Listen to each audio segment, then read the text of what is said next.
O fotógrafo Tono Arias expón no Centro Sociocultural de Conxo a mostra Nós. A exposición é unha das actividades que o Concello de Santiago organiza con motivo do certame Outono Fotográfico.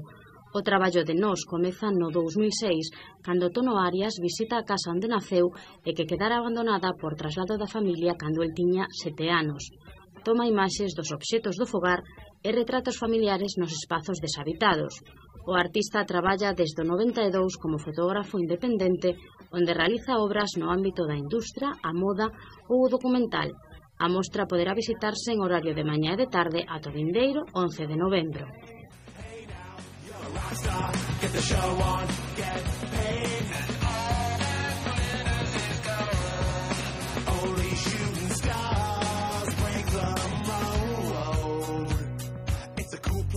And they say it gets colder. You're bundled up now, wait till you get older. But the media men beg to differ, judging by the hole in the satellite picture. The ice we skate is getting pretty thin. The water's getting warm, so you might as well swim. My world's on fire, how about yours? That's the way I like it, and I'll never get bored.